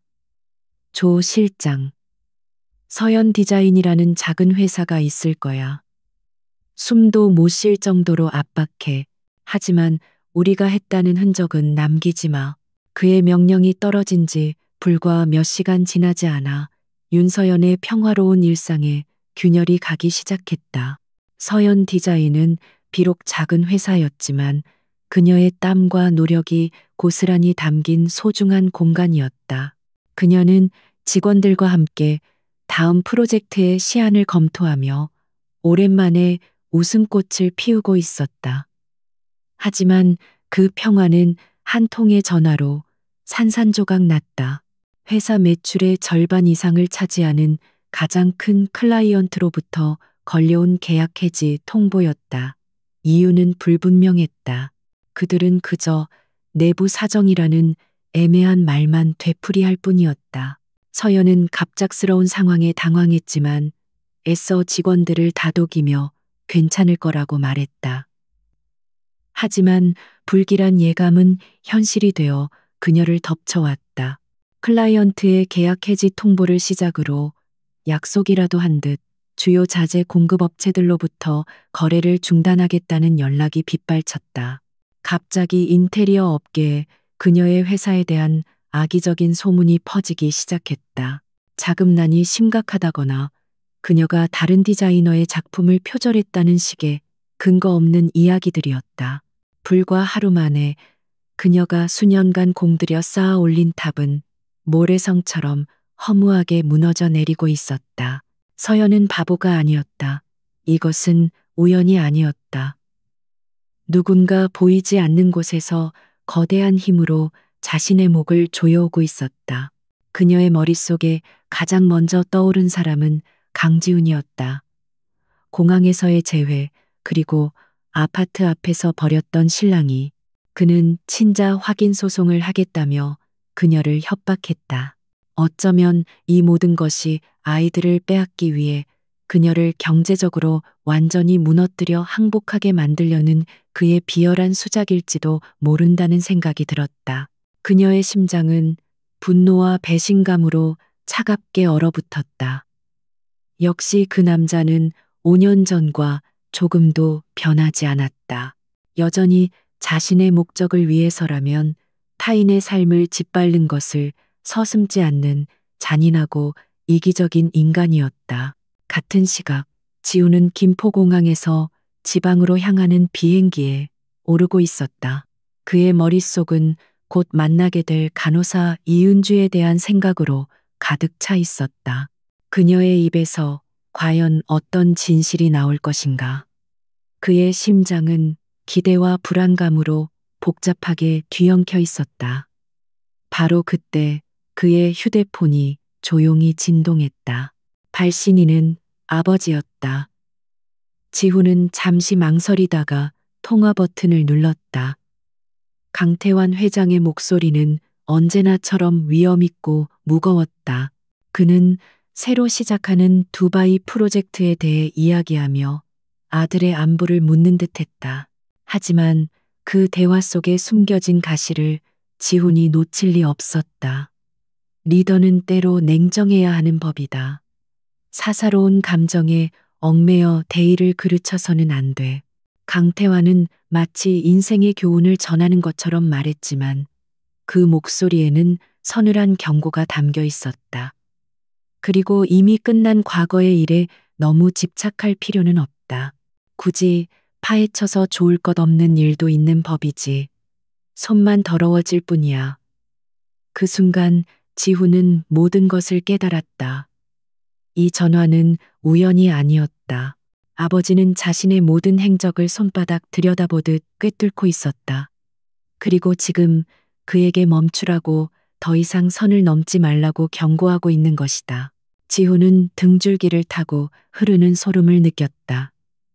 과거의 어렴풋한 의심은 이제 서늘한 확신이 되어 그의 심장에 밝혔다. 이 모든 음모의 배후에 있는 것은 바로 자신의 아버지 강태환 회장이었다. 아버지는 유진그룹을 지킨다는 명목 아래 자신의 아내를 내쫓고 세상에 태어날 핏줄의 존재마저 지워버리려 했던 것이다. 걱정 마십시오, 아버지. 저는 제가 해야 할 일이 무엇인지 잘 알고 있습니다. 지훈은 최대한 감정을 억누르며 대답했다. 그의 대답 속에는 아버지의 경고를 받아들이겠다는 순종의 의미와 함께 절대로 멈추지 않겠다는 선전포고의 의미가 동시에 담겨 있었다. 전화를 끄는 지훈은 창밖을 내다보았다. 비행기는 이미 구름 위를 날고 있었다. 그의 발 아래로 펼쳐진 세상이 아득하게 느껴졌다. 그는 이제 거대한 산과 맞서 싸워야 한다는 것을 알았다. 그 산은 바로 자신이 평생을 존경하고 두려워했던 아버지였다. 하지만 그는 두렵지 않았다. 오히려 아버지의 경고는 그의 의지를 더욱 강철처럼 단단하게 만들었다. 이것은 이제 단순히 과거의 진실을 밝히는 싸움이 아니었다. 한 남자의 비정한 욕망에 짓밟힌 여인의 인생을 되찾고 아버지라는 이름의 거대한 폭력으로부터 자신의 아이들을 지켜내기 위한 전쟁이었다. 그는 조용히 주먹을 움켜쥐었다. 전쟁은 이미 시작되었다. 윤서연의 세상은 속절없이 무너져 내리고 있었다. 불과 며칠 전까지만 해도 희망과 성취감으로 가득했던 그녀의 작은 사무실은 이제 절망과 불안의 그림자에 잠식당했다. 직원들은 잇따른 계약 해지와 악의적인 소문에 동요했고 그들의 눈에는 존경하던 대표를 향한 의심과 원망이 희미하게 서려 있었다. 서연은 그들의 시선을 마주할 용기가 없었다. 그녀는 매일 밤 아이들이 잠든 후에야 텅 빈 사무실로 돌아와 홀로 무너진 잔해들을 수습하려 애썼다. 하지만 그녀가 한쪽을 겨우 일으켜 세우면 다른 쪽에서 더 거대한 파도가 덮쳐와 모든 것을 쓸어가 버렸다. 그녀는 거대한 폭풍우 속에 놓인 작은 돛담배처럼 속수무책이었다. 그녀의 분노는 온전히 강지훈을 향해 있었다. 그는 역시나 그런 남자였다. 자신이 원하는 것을 얻기 위해서라면 수단과 방법을 가리지 않는 냉혈한 그녀의 작은 성공이 그의 심기를 건드렸을 것이다. 혹은 아이들을 빼앗기 위한 사전 작업으로 그녀의 경제적 기반을 송두리째 흔들어 놓으려는 것일지도 모른다. 그녀는 치가 떨리는 증오를 느끼면서도 한편으로는 깊은 무력감에 빠져들었다. 그녀는 그와 맞서 싸울 힘이 없었다. 그가 가진 부와 권력은 그녀가 평생을 노력해도 가질 수 없는 거대한 성벽과도 같았다. 그녀는 그저 그 성벽 아래에서 무력하게 짓밟힐 운명인 것 같았다. 하지만 그녀가 모르는 곳에서 상황은 미묘하게 변하고 있었다. 그녀의 회사에 가장 큰 압박을 가하던 대형 건설사, 태영건설의 이사회에 의문의 안건이 상정되었다. 유진건설이 태영건설의 해외 프로젝트에 막대한 규모의 투자를 제안한 것이다. 그것은 거부할 수 없는 달콤한 제안이었지만 거기에는 눈에 보이지 않는 조건이 하나 붙어 있었다. 서연 디자인이라는 작은 회사에 대한 모든 공격을 즉시 중단할 것. 태영건설의 회장은 강지훈의 의도를 즉시 파악했다. 그는 강태환 회장의 눈치를 보며 시작했던 일을 이제는 그의 아들인 강지훈의 눈치를 보며 멈춰야 하는 우스운 상황에 처했다. 강지훈은 지방 소도시에서 막 서울로 돌아온 참이었다. 그가 만난 전직 간호사 이은주는 겁에 질려 있었고 5년 전의 일에 대해서는 철저히 입을 다물었다. 하지만 그녀의 떨리는 눈빛과 그 일에 대해 더 이상 알려고 하지 마세요. 당신도 위험해질 수 있어요라는 경고는 지훈에게 더 큰 확신을 주었다. 그는 빈손으로 돌아온 것이 아니었다. 그는 이제 자신의 싸움이 얼마나 위험한 것인지, 그리고 자신이 반드시 지켜야 할 것이 무엇인지 더욱 명확하게 깨닫게 되었다. 그리고 그가 가장 먼저 해야 할 일은 적의 공격으로부터 윤서연과 아이들을 보호할 방패를 만드는 것이었다. 그는 서연에게 연락했다. 당연히 그녀는 그의 전화를 받지 않았다. 그는 포기하지 않고 당신을 공격하는 건 내가 아니야. 만나서 얘기해라는 짧은 메시지를 남겼다. 서연은 그 메시지를 비웃었다. 악어가 흘리는 거짓 눈물이라고 생각했다. 하지만 메시지는 계속해서 도착했다. 당신과 아이들이 위험해.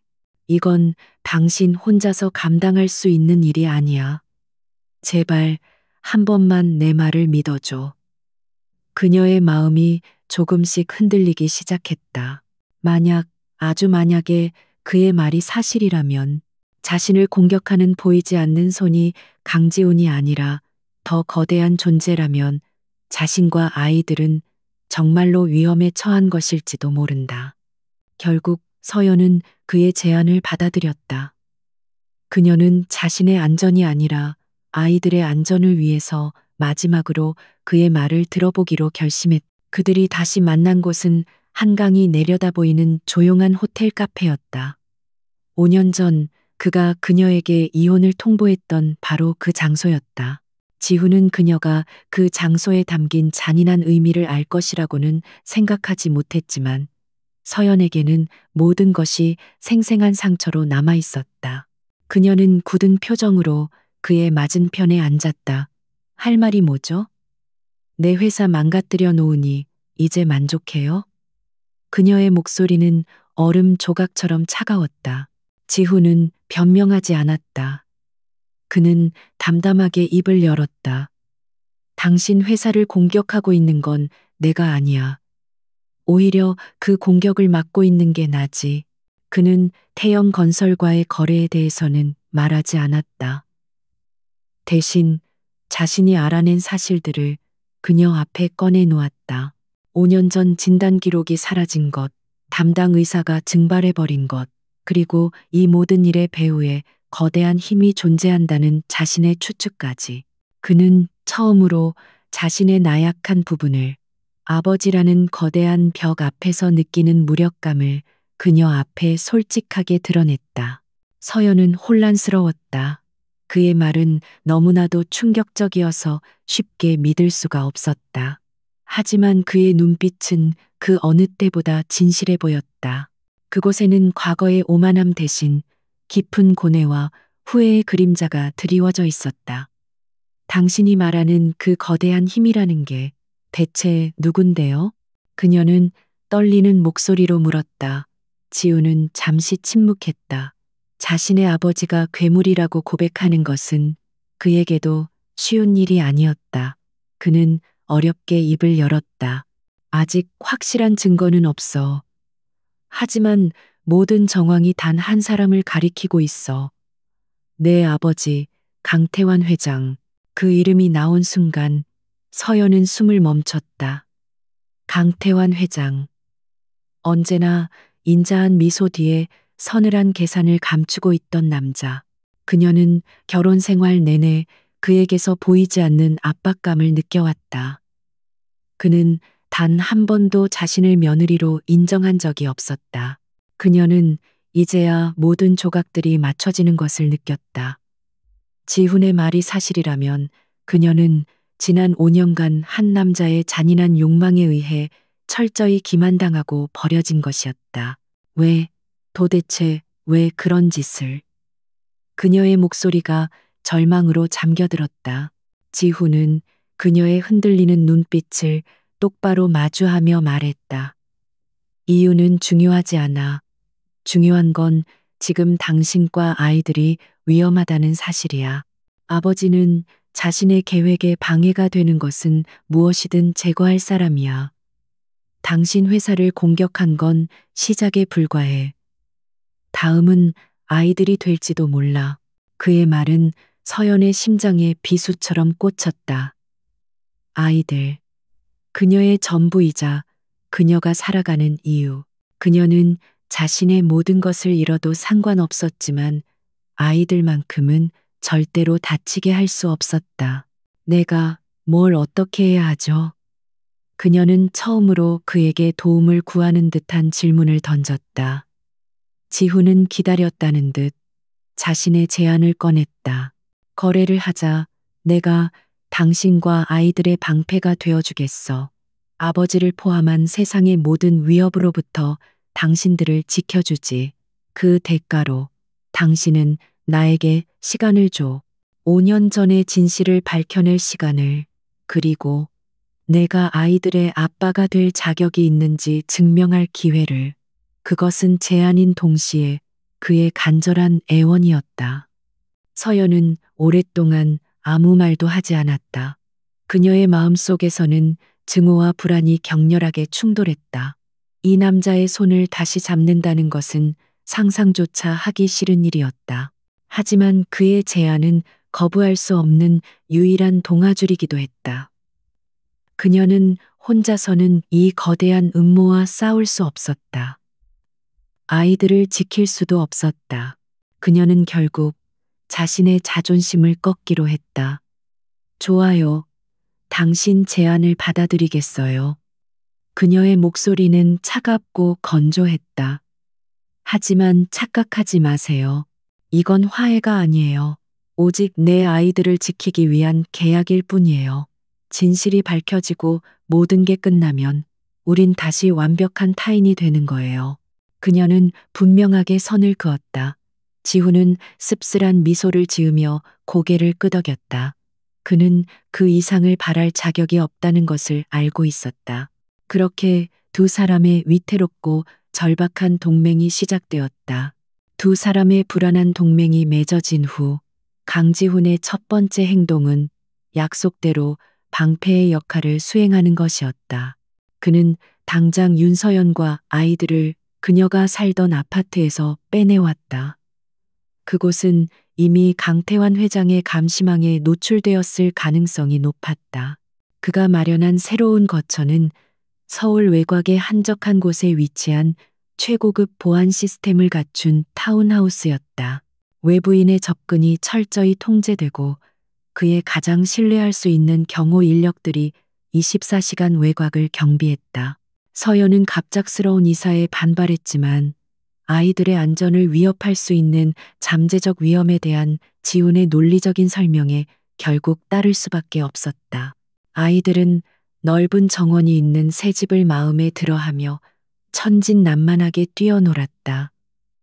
하지만 서연의 마음은 무거운 돌덩이를 얹은 듯 답답했다. 안전한 울타리 안에 들어왔다는 안도감과 동시에 다시 강지훈이라는 남자가 만든 세상에 종속되고 있다는 굴욕감이 그녀를 괴롭혔다. 그는 매일 저녁 정해진 시간에 집으로 들렀다. 아이들의 안부를 확인하고 서연에게 그날의 진행 상황을 간략하게 브리핑하기 위해서였다. 그는 결코 선을 넘지 않았고 두 사람 사이에는 언제나 계약서의 조항처럼 차갑고 사무적인 공기만이 흘렀다. 그러나 그가 아이들을 바라보는 눈빛 속에서 서연은 자신도 모르게 깊은 슬픔과 회한을 읽어내곤 했다. 지훈은 한편으로 진실을 밝히기 위한 다음 단계를 준비하고 있었다. 그의 유일한 열쇠는 전직 간호사 이은주였다. 지난번의 만남에서 그녀는 공포에 질려 아무것도 말해주지 않았다. 그는 그녀를 다시 찾아가 무작정 설득하는 것이 아무런 의미가 없다는 것을 깨달았다. 그녀의 입을 막고 있는 것은 단순한 과거의 약속이 아니라 강태환 회장이라는 거대한 존재가 주는 현재 진행형의 공포였다. 그 공포를 이겨낼 더 강력한 무언가를 그녀에게 쥐어주지 않는 한 그녀의 입은 영원히 열리지 않을 터였다. 그는 접근 방식을 바꾸기로 결정했다. 지훈은 김 비서에게 이은주의 모든 것을 다시 조사하라고 지시했다. 이번에는 그녀의 과거가 아닌 현재의 삶을 현미경으로 들여다보듯 세밀하게 파고들었다. 그녀의 남편은 중소기업의 평범한 회사원이었고 초등학교에 다니는 어린 딸이 하나 있었다. 그녀의 삶은 지극히 평범하고 소박해 보였다. 하지만 지훈의 정보팀은 그 평범함 속에 숨겨진 불안의 씨앗을 찾아냈다. 그녀 남편의 회사가 최근 심각한 경영난을 겪고 있으며 곧 대규모 구조조정이 있을 것이라는 첩보였다. 그리고 공교롭게도 그 회사는 유진그룹의 하청업체와 긴밀한 관계를 맺고 있었다. 지훈은 차가운 미소를 지었다. 그는 마침내 이은주를 움직일 지렛대를 찾아낸 것이다. 그는 그녀를 협박할 생각이 없었다. 오히려 그는 그녀에게 거부할 수 없는 구원의 손길을 내밀 생각이었다. 강태환 회장이 그녀에게 공포를 심어주었다면 자신은 그녀에게서 모든 공포를 걷어내줄 생각이었다. 그는 이은주에게 다시 연락했다. 이번에는 만나자는 말 대신 그녀의 남편과 딸의 이름, 그리고 남편 회사의 위기 상황을 암시하는 짧은 메시지를 보냈다.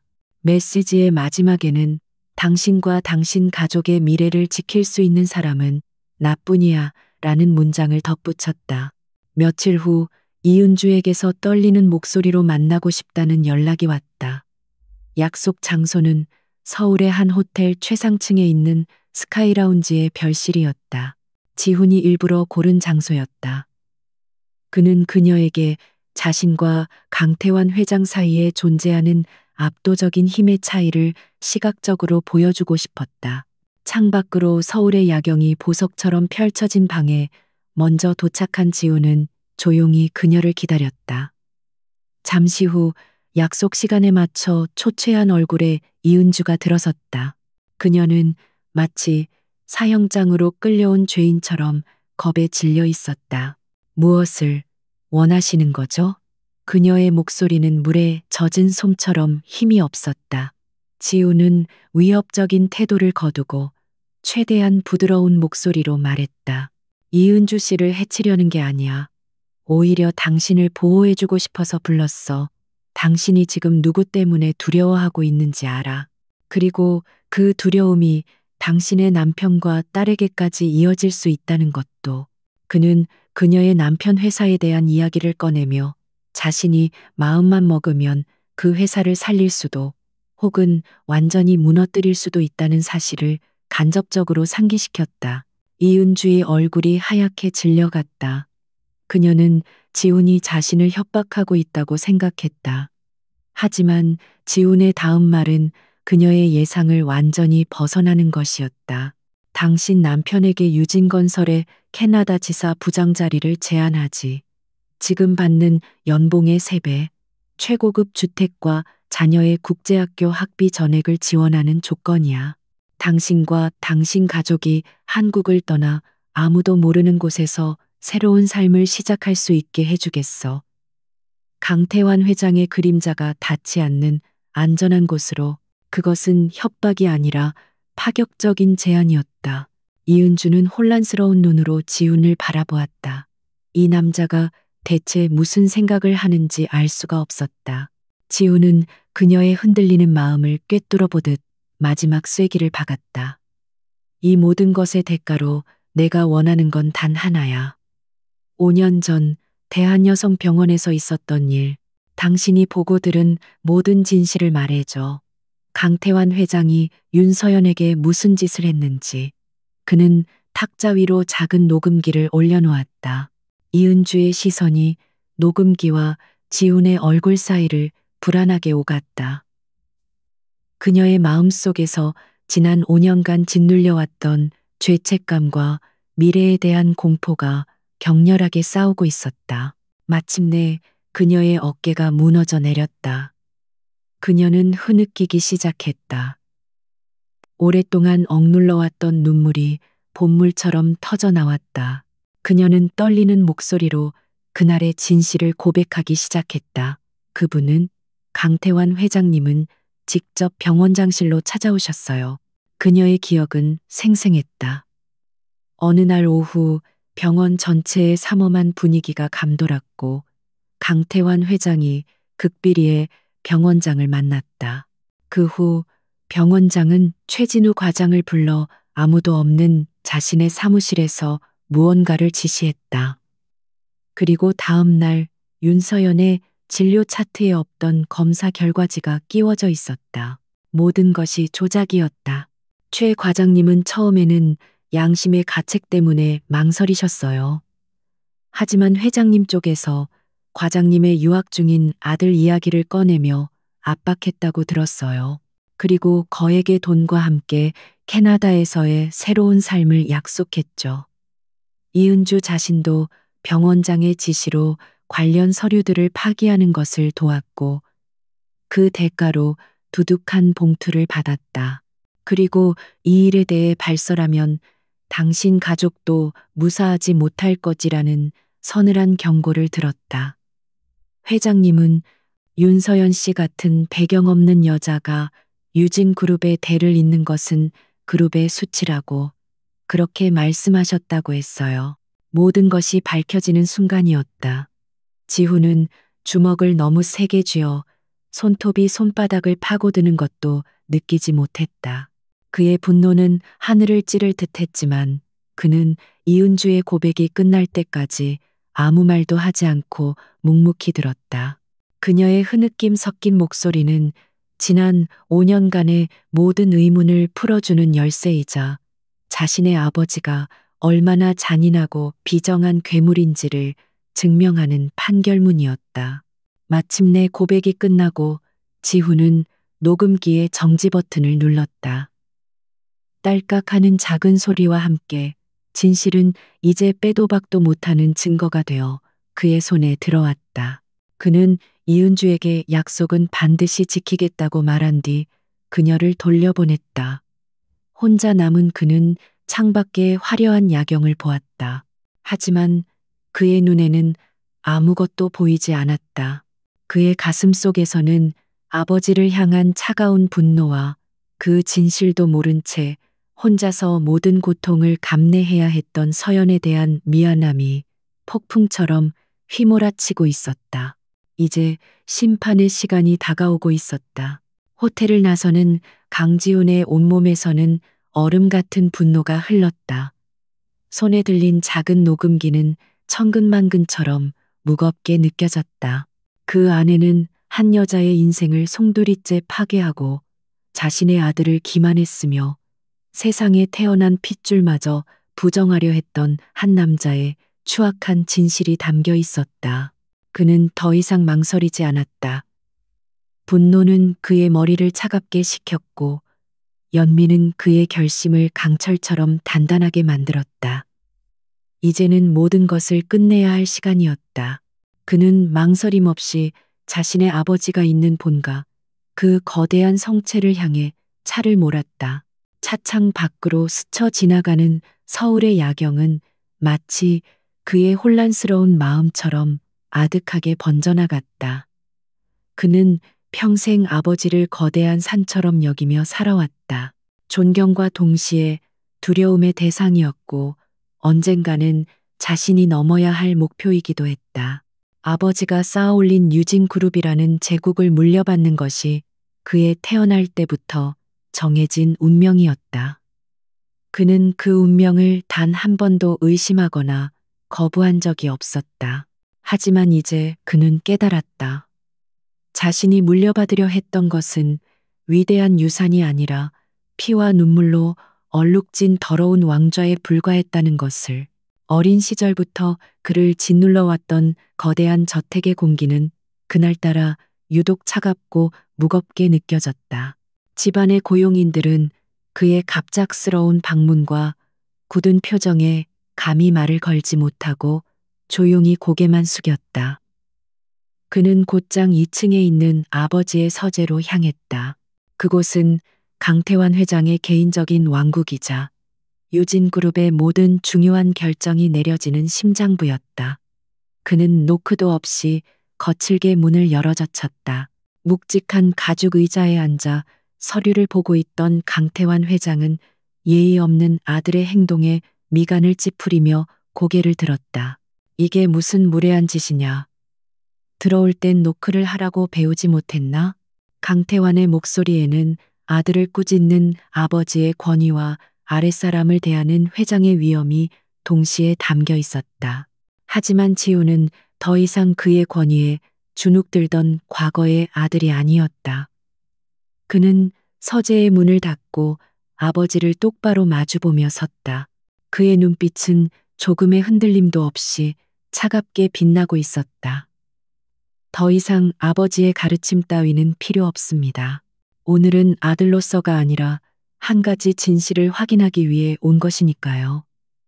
그의 단호한 태도에 강태환의 눈빛이 순간 날카로워졌다. 그는 자리에서 일어나 지훈에게 다가왔다. 네가 지금 누구 앞에서 무슨 말을 하고 있는지 알고는 있는 게냐? 고작 여자 하나 때문에 이성을 잃고 애비에게 반기라도 들겠다는 것이냐? 그는 여전히 지훈을 철없는 아들로 취급했다. 모든 것을 자신의 통제하에 둘 수 있다는 오만함이 그의 목소리에 가득했다. 지훈은 그런 아버지를 향해 싸늘한 미소를 지었다. 고작 여자 하나가 아닙니다. 제 아내였던 사람이고 제 아이들의 어머니입니다. 그리고 아버지께서 그 사람에게 무슨 짓을 했는지 저는 전부 알고 있습니다.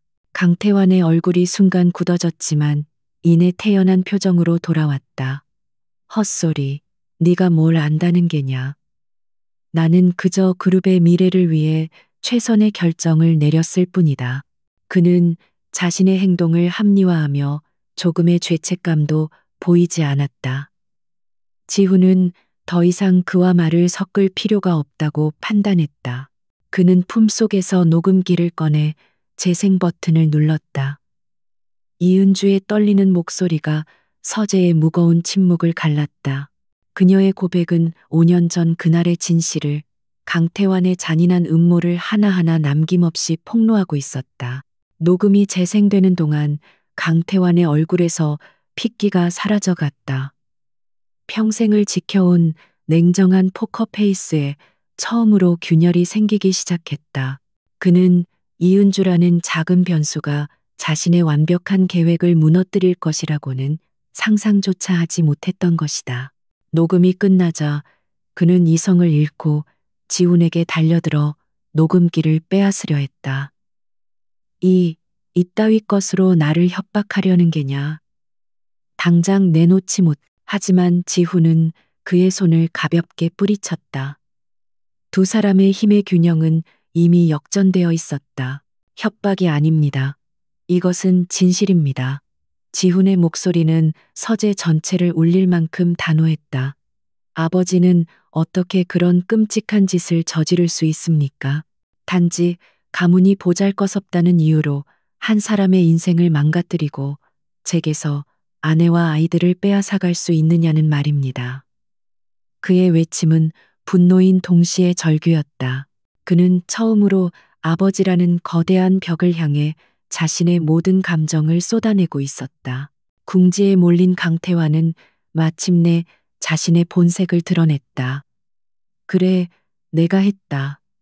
그 모든 것은 너와 유진 그룹을 위한 것이었다. 그 천박한 계집이 우리 가문의 피를 더럽히는 것을 내버려 둘 수는 없었어. 너는 내 아들이고 이 제국의 유일한 후계자다. 사사로운 감정 따위는 버렸어야지.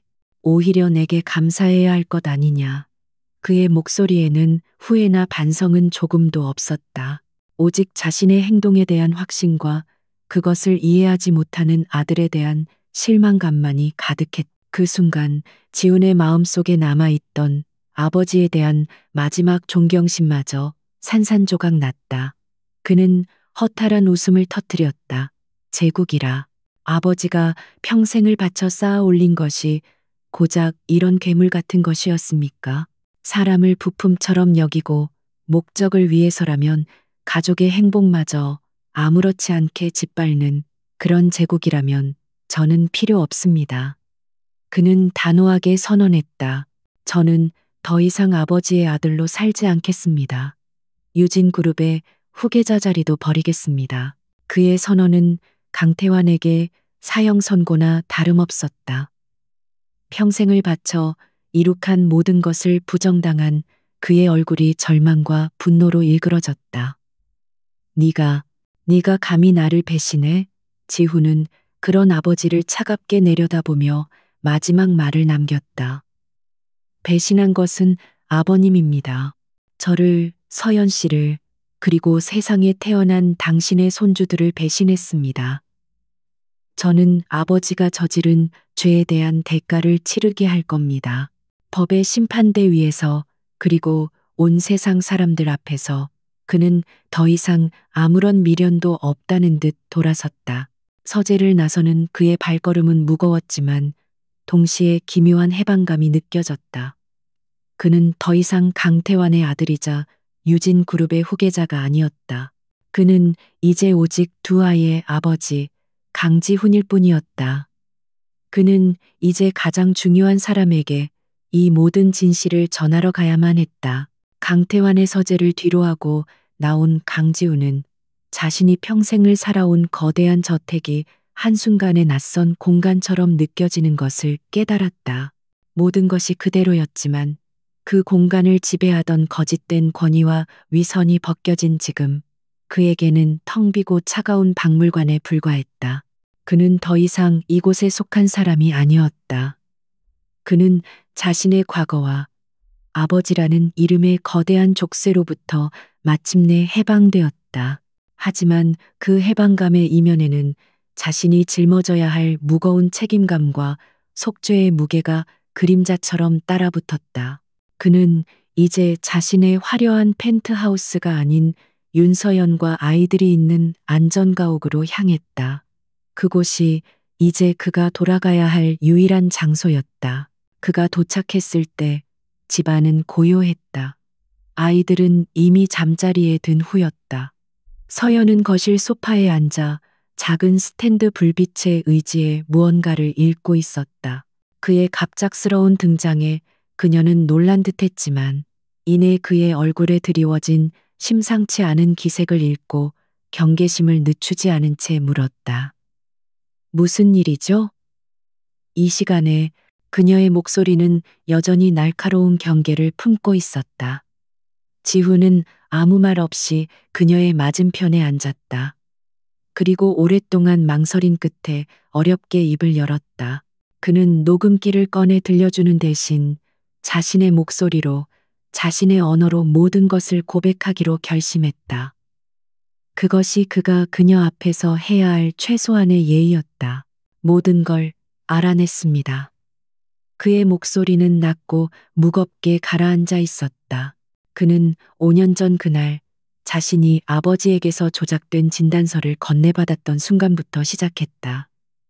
그는 아무것도 변명하지 않았다. 자신이 얼마나 어리석고 오만했는지, 그녀의 고통을 외면하고 얼마나 잔인하게 그녀를 내쳤는지 단 하나도 빼놓지 않고 고백했다. 그리고 마침내 이 모든 비극을 계획하고 실행한 사람이 바로 자신의 아버지 강태환 회장이었다는 사실을 털어놓았다. 그의 고백이 이어지는 동안 서연은 아무 말도 하지 않았다. 그녀는 그저 미동도 없이 앉아 그의 이야기를 듣고 있을 뿐이었다. 그녀의 얼굴에는 분노도 슬픔도 아닌 모든 것을 체념한 듯한 공허한 표정만이 떠올라 있었다. 모든 이야기가 끝났을 때 지훈은 주머니 속의 녹음기를 꺼내 그녀 앞에 테이블 위에 올려놓았다. 이것이 증거입니다. 서연은 녹음기를 한번 흘깃 쳐다보았지만 그것을 들어볼 생각은 하지 않았다. 그녀는 이미 그의 눈빛 속에서 모든 진실을 읽은 후였다. 긴 침묵 끝에 그녀가 나지막이 입을 열었다. 결국 나는 처음부터 그 사람에게 버려질 운명이었군요. 그녀의 목소리에는 원망보다 깊은 허탈함이 묻어 있었다. 그녀를 무너뜨린 것은 지훈의 배신이 아니라 한 인간의 탐욕이 얼마나 추악하고 잔인할 수 있는지에 대한 깊은 환멸이었다. 그녀는 조용히 자리에서 일어나 자신의 방으로 들어갔다. 지훈은 그녀의 뒷모습을 차마 붙잡을 수 없었다. 지금 그녀에게 필요한 것은 위로가 아니라 혼자서 모든 것을 감내하고 추스를 시간이라는 것을 알았기 때문이다. 다음 날 세상은 뒤집혔다. 대한민국을 대표하는 기업인 유진그룹의 강태환 회장이 며느리를 내쫓기 위해 불임 진단서를 조작했다는 충격적인 뉴스가 모든 언론의 헤드라인을 장식했다. 익명의 제보자가 제공했다는 녹취 파일과 관련 증거들은 너무나도 명백했다. 여론은 들끓었고 유진그룹의 주가는 폭락하기 시작했다. 강태환 회장이 쌓아올린 존경받는 기업가라는 신화는 하루아침에 무너져 내렸다. 그는 검찰에 소환되었고 그가 저지른 과거의 다른 비리들까지 수면 위로 떠오르기 시작했다. 거대한 제국은 내부에서부터 썩어 문드러지고 있었다. 이 모든 것을 기획하고 실행한 것은 바로 강지훈이었다. 그는 아버지를 직접 고발했다. 그리고 기자회견을 자청해 카메라 앞에서 모든 진실을 밝혔다. 그는 아버지의 죄를 폭로함과 동시에 그 진실을 외면했던 자신의 과오에 대해서도 깊이 머리 숙여 사죄했다. 그리고 그 자리에서 유진그룹의 모든 경영권과 상속권을 포기하겠다고 공식적으로 선언했다. 그의 결정에 세상은 다시 한번 충격에 빠졌다. 그는 모두가 탐내는 왕자를 스스로 걷어차 버린 것이다. 그는 이제 유진그룹의 황태자가 아니라 자신의 잘못을 바로잡으려는 한 명의 평범한 남자가 되기를 선택했다. 모든 것이 폭풍처럼 지나간 후 지우는 서연을 다시 찾아갔다. 그는 그녀에게 자신의 개인 재산 대부분을 양도하는 서류와 함께 아이들의 미래를 위해 신탁재단을 설립한 서류를 내밀었다. 이건 위자료가 아닙니다. 지난 5년간 당신과 아이들이 겪었어야 할 고통과 내가 빼앗아버린 시간에 대한 최소한의 속죄입니다. 받지 않겠다고 해도 소용없습니다. 이미 모든 법적 절차는 끝났으니까요. 서연은 말없이 서류를 받아들였다. 그녀는 더 이상 그의 제안을 거절하지 않았다. 그것은 용서가 아니었다. 지난 세월에 대한 정당한 보상을 받아들이는 것뿐이었다. 시간이 흘렀다. 강태환 회장은 결국 법의 심판을 받아 징역형을 선고받고 수감되었다. 유진그룹은 전문 경영인 체제로 전환되었고 지훈의 이름은 사람들의 기억 속에서 서서히 잊혀갔다. 서연은 지훈이 마련해준 안전가옥을 떠나 아이들과 함께 평범한 동네의 작은 빌라로 이사했다. 그녀의 서연 디자인은 다시 일어섰고 이전보다 더욱 단단하고 성공적인 회사로 성장했다. 그녀는 다시 자신의 삶을 자신의 힘으로 온전히 되찾은 것이다. 계절이 몇 번 바뀌고 어느 화창한 가을날 오후였다.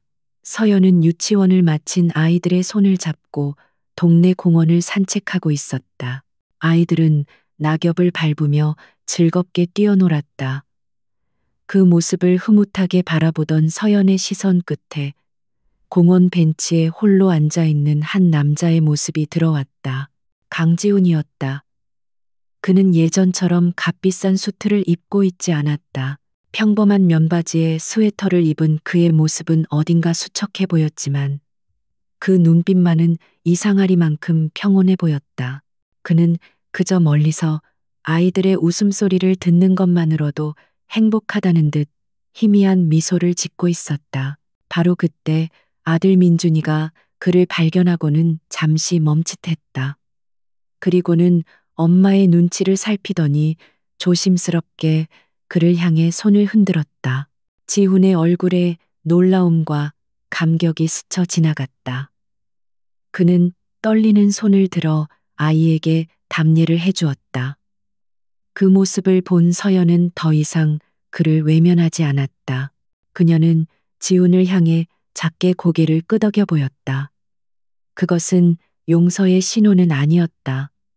하지만 증오의 끝을 알리는 아주 작은 이해의 시작일지도 몰랐다. 지훈은 그것만으로도 충분했다. 그는 알고 있었다. 용서란 쉽게 얻어지는 것이 아니며 상처가 치유되기까지는 아주 오랜 시간이 걸릴 것이라는 것을. 하지만 그는 기다릴 것이다. 그가 파괴했던 그녀의 세상이 다시 온전해지고 언젠가 아이들이 자신을 아빠라고 불러줄 그날까지 그는 이 자리에서 묵묵히 그들을 바라보며 자신의 남은 생을 속죄하며 살아갈 것이다. 그것이 그가 선택한 길고 외로운 구원의 길이었다.